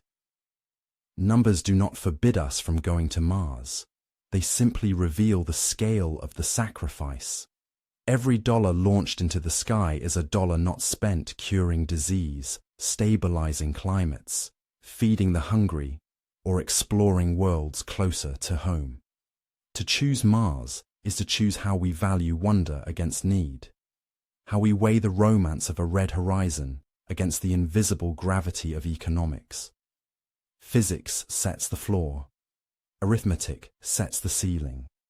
Between them, our ambitions must find a place to live. We leave Mars behind in our mind's eye the way a spacecraft leaves a world's gravity well, not with anger or disappointment, but with a slow, inevitable drift outward.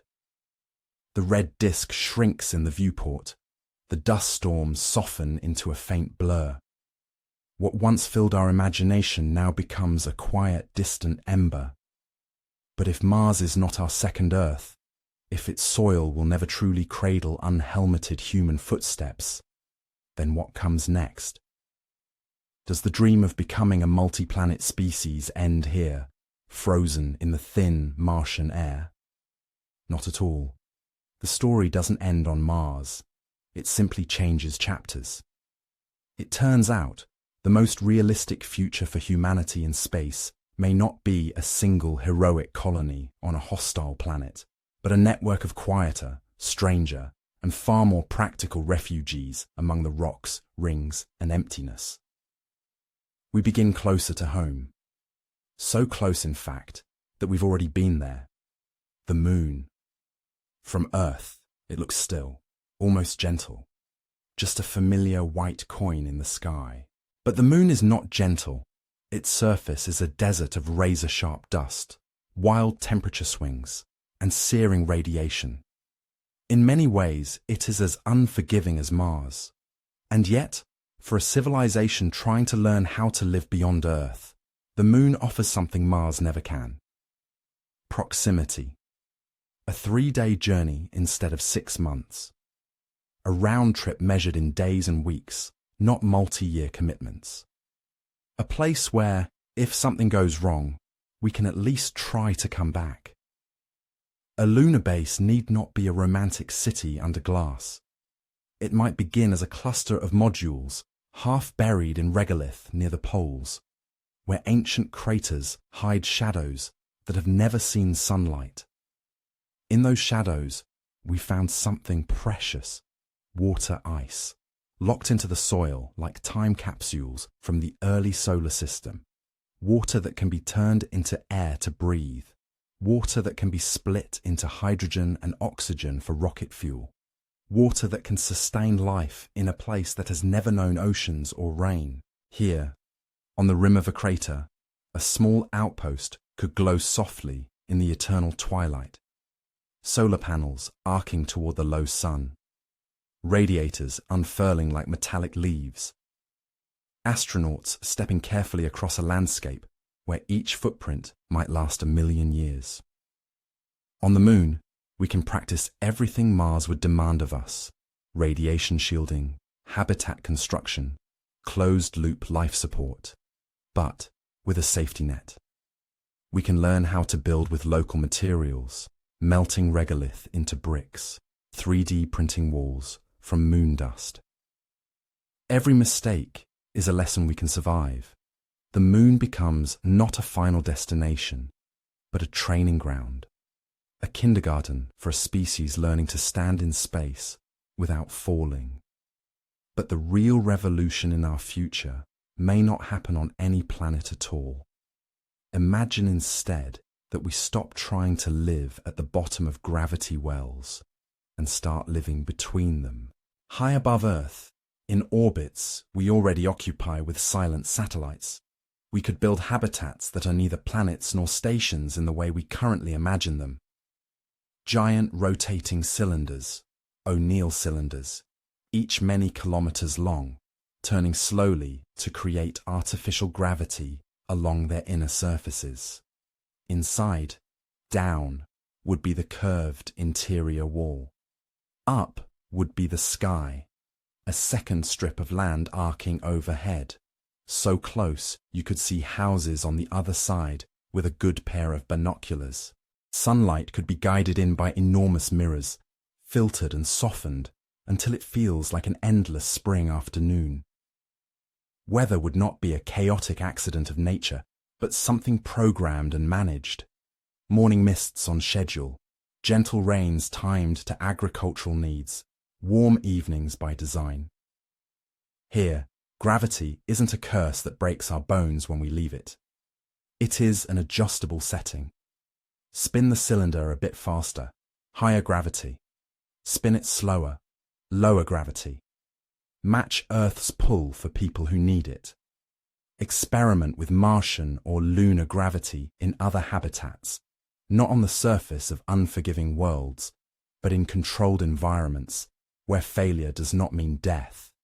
In such orbital homes, there is no poisonous atmosphere to tame, no unbreathable sky pressing against the walls.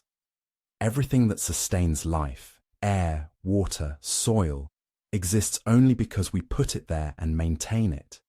This sounds fragile, but in truth, it is simply honest. We are responsible for every molecule and every leaf, and because we built it, we can repair it. Resources could come from the moon and from asteroids, mined, refined, and ferried to orbit. The habitats themselves might one day be as varied as cities on Earth, industrial hubs, agricultural valleys in space, quiet retirement rings where the night sky is a constant cathedral of stars. In this vision, Mars is no longer the primary stage for our expansion. It is one destination among many, no more central than a single island in a vast archipelago. Strangely, one of the most habitable places in the inner solar system may be somewhere we've long assumed was even more hellish than Mars: Venus.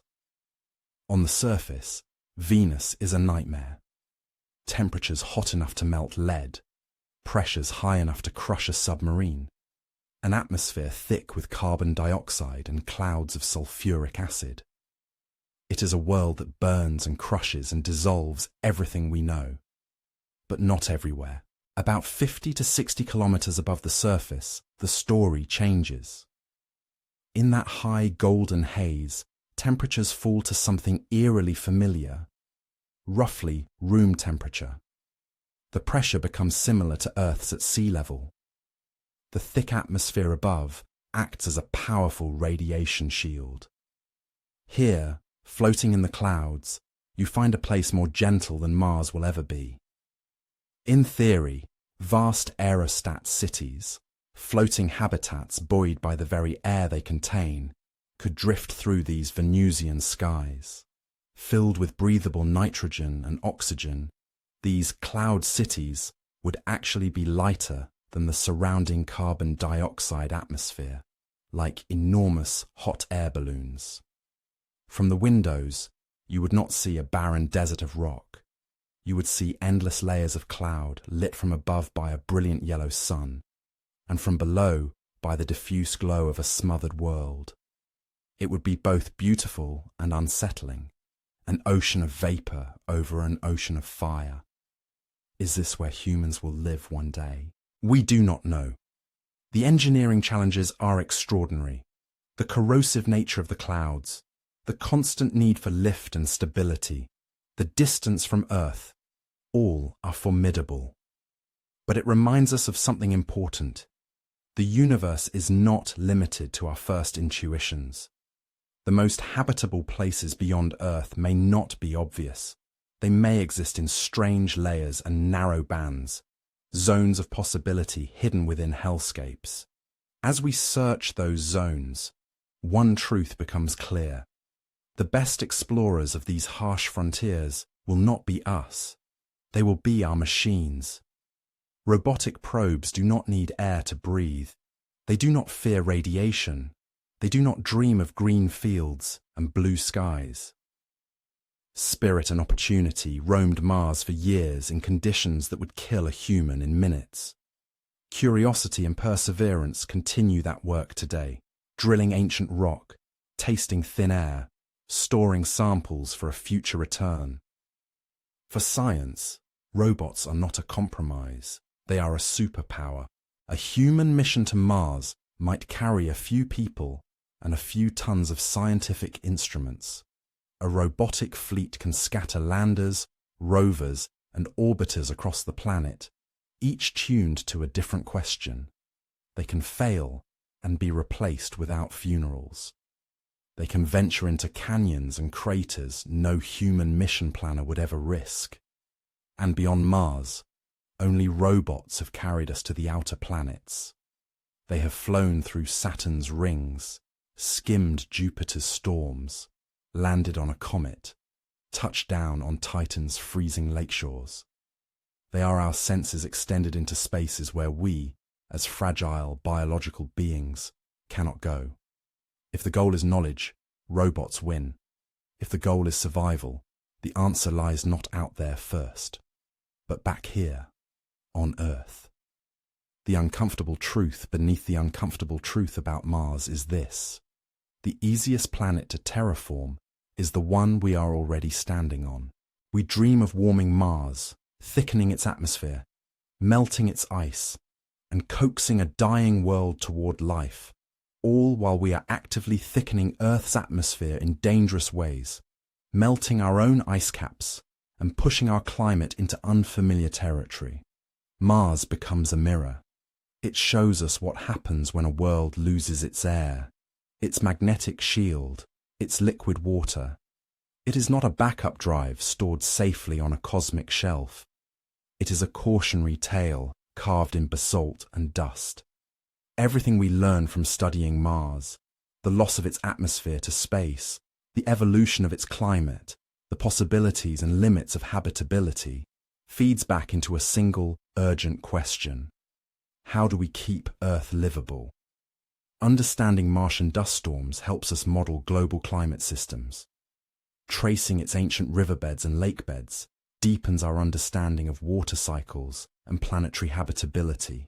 Searching for extinct or extant life on Mars forces us to refine our definitions of life itself, and with it, our grasp of how rare or common it might be in the cosmos. Paradoxically, The more we study how unforgiving Mars is, the more miraculous Earth appears. Here gravity is perfect for us. The air is thick, breathable, and balanced by a web of life we barely understand. Temperatures oscillate within a range that allows water to flow in rivers and pool in seas. Our planet is not just habitable, it is exquisitely tuned to creatures like us because we evolved within its constraints. Protecting this world is not a sentimental choice, it is survival math. We can, and likely will, build outposts on the moon, habitats in orbit, maybe even floating laboratories in the skies of Venus. We will send robots into the dark, cold reaches beyond Neptune. We will tap asteroids for resources and turn empty space into places that feel like home. In all of this, Mars will have a role, just not the one we first imagined. Mars becomes a teacher, not a promised land, a laboratory, not a lifeboat, a red reminder that not every world can be fixed to fit us. We can let Mars inspire us without insisting it must save us. When we lie awake at night and watch animations of colonies on its rusty plains, we are really doing something deeper. We are testing the edges of what it means to be human. We are confronting the possibility that our species may one day live in spinning cylinders, wrapped in glass and steel, in bubbles drifting through alien skies, on crater rims bathed in eternal shadow. The future is not a city on Mars. It is a web of fragile, extraordinary outposts in a universe that does not promise us anything. To build that future, we need three things: the humility to let robots go first, the creativity to live where no natural paradise awaits us, and the wisdom to keep Earth, this rare blue miracle, as safe as we can for as long as we can. Mars shows us what is possible. Earth reminds us what is irreplaceable. We began this journey with a promise whispered by science fiction and echoed by headlines, that Mars could be our backup Earth, a second chance, a spare world waiting patiently in the cold. But as we trace the reality behind that dream, something else emerges. Not a frontier, but a boundary. Not a new home, but a harsh mirror held up to our expectations. The problems are not small. They are not inconveniences to be engineered away with one more clever gadget or one more ambitious launch. Mars bathes in radiation that slowly shreds DNA and brains alike. Its atmosphere is a near vacuum, thin as a high mountain's dying breath, unable to shield, unable to warm, unable to sustain. Its gravity is too weak to keep human biology healthy over a lifetime. And no pill or workout routine can fully rewrite millions of years of evolution. Water, when we find it, is locked in ice or bound to minerals, stubborn and reluctant to flow. The food chain we rely on, soil, microbes, insects, plants, animals, oceans, collapses on Mars into steel walls and hydroponic racks, a life support system that can never safely fail, not even once. Temperatures swing between deadly cold and even more deadly cold, while dust storms claw at machinery and lungs. Minds placed in isolation and confinement bend and fray in ways we are only beginning to understand. And above it all, the cost in energy, materials, and money rises into numbers that do not care about optimism or optimism slogans. Some of these challenges may be softened. A little better shielding, more efficient habitats, smarter recycling systems. But when we look honestly, without romance, we see a pattern. The core obstacles are not merely technological, they are planetary. Mars is not broken in a way we can fix. It is complete in its own way, finished as a cold, thin, quiet world. Being honest about that is not pessimism. It is respect for science, for reality, and for our own intelligence. When we let go of the fantasy of a thriving, self-sustaining Martian civilization, something important happens. Mars becomes more interesting, not less. It is no longer a stage for human destiny. It is a world with its own story. Ancient rivers that carved canyons larger than any on Earth.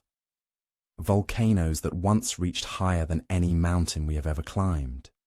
A climate that may have shifted from potentially habitable to hostile, not by choice, but by physics.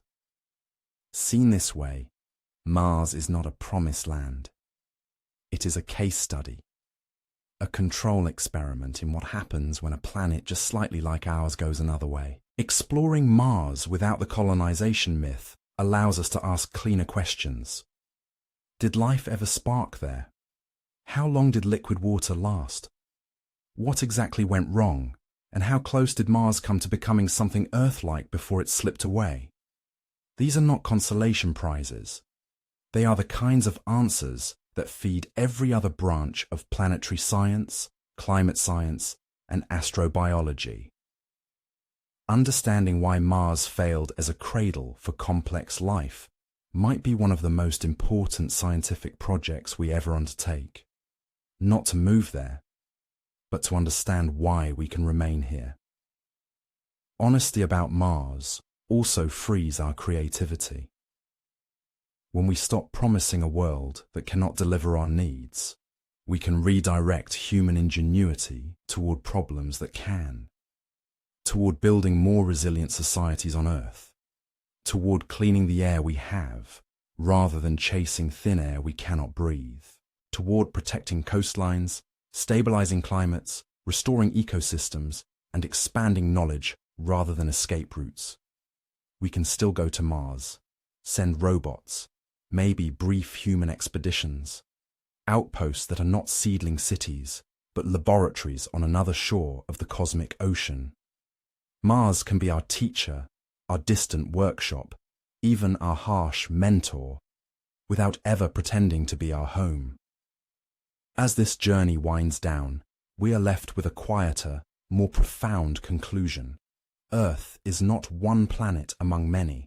It is an exception among deserts, a fragile miracle of pressure, temperature, chemistry, magnetism, and time, balanced just so.